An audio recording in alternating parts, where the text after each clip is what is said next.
Hello everyone, मैं रमन कुमार अगर स्वागत करता हूँ आप सभी का अपने यूट्यूब चैनल पर। दोस्तों, आज की चर्चा का विषय है एसबीआई ऑडियो नंबर 12 के बारे में हम लोग चर्चा करेंगे, जो कि 25/5/2023 को रिलीज हुआ था। सबसे पहले जानेंगे इसके सब्जेक्ट के बारे में।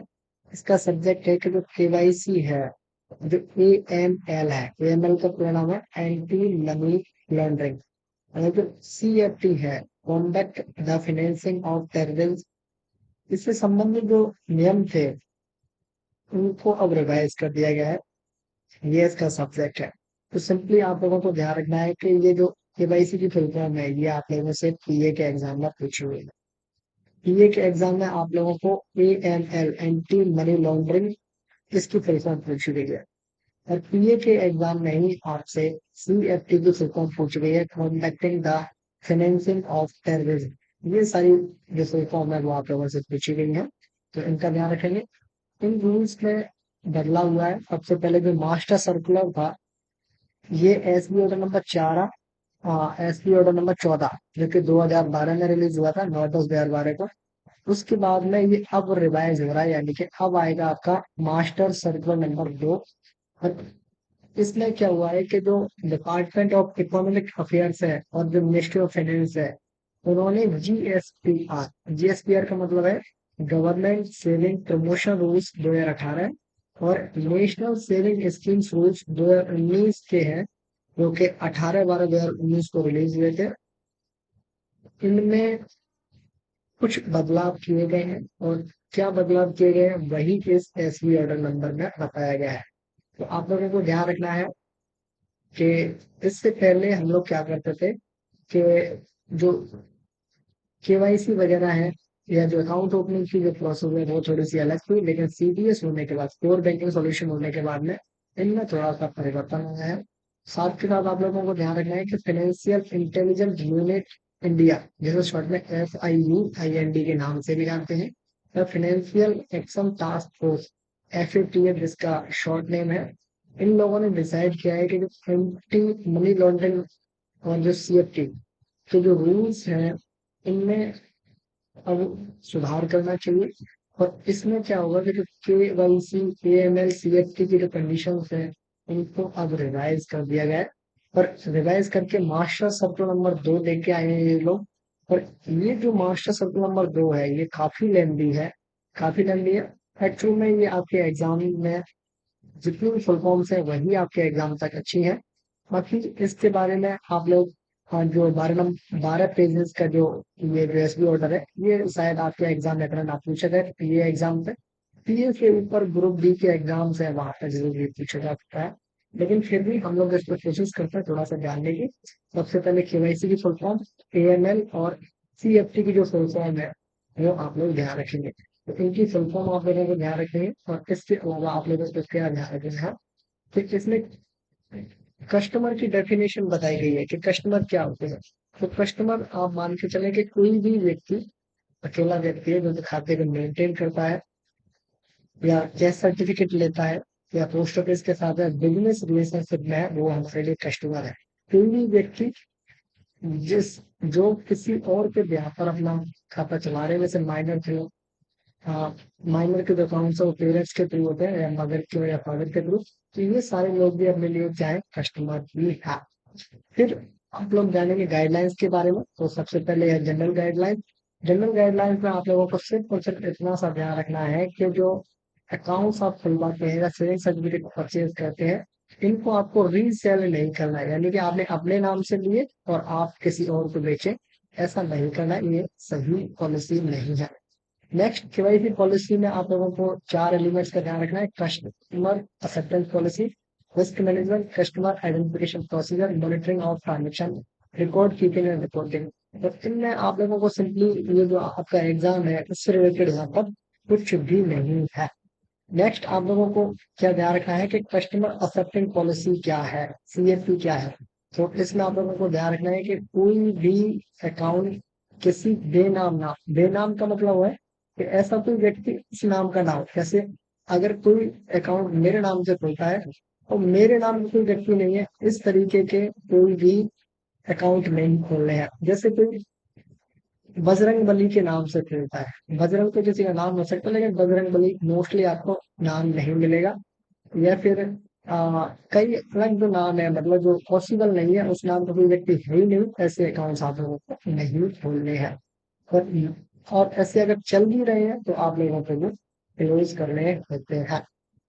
नेक्स्ट उसके बाद में आपका risk categorization, category of customer, इसका मतलब रिस्क कैटेगराइजेशन। रिस्क तीन तरीके से है, लो रिस्क, मीडियम रिस्क और हाई रिस्क।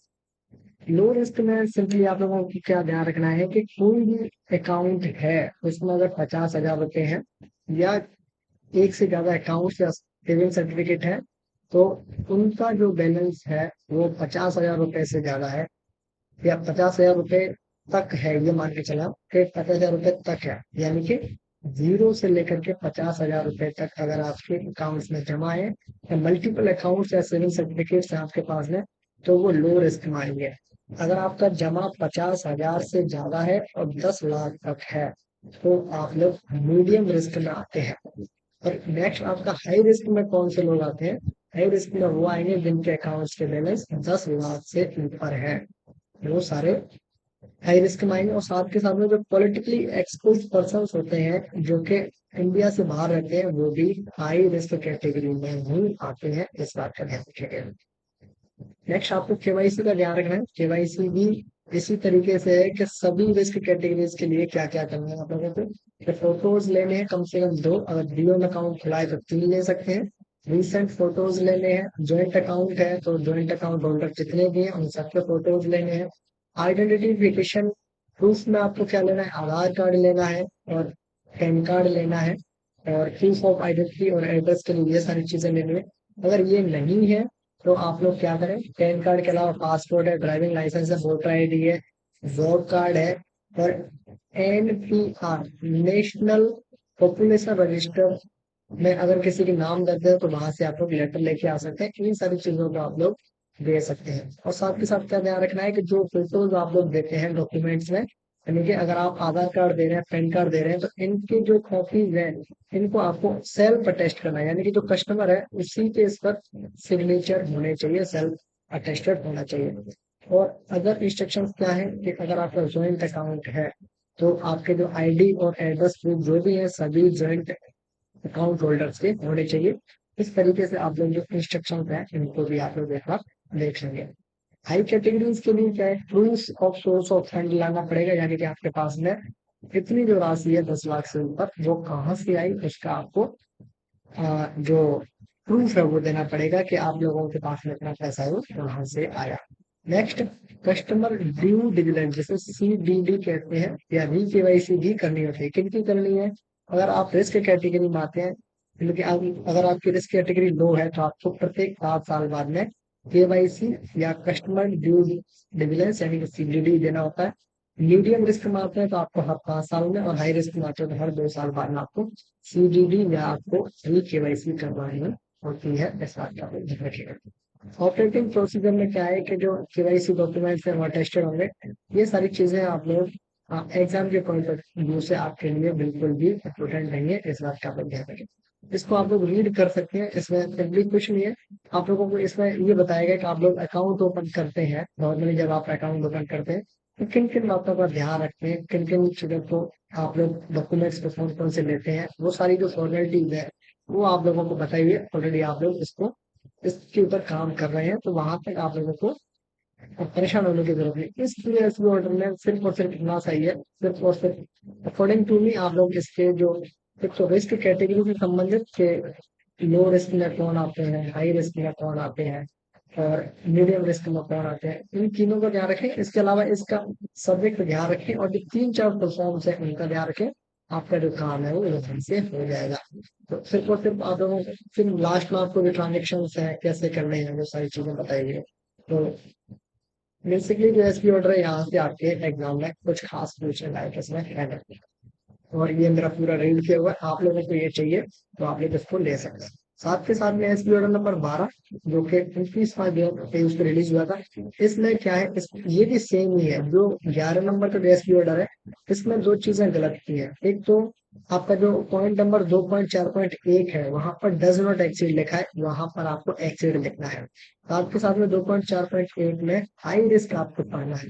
तो ये दो इंस्ट्रक्शन जो गलतियां उन लोगों ने की है, यही आपको सुधार करना है।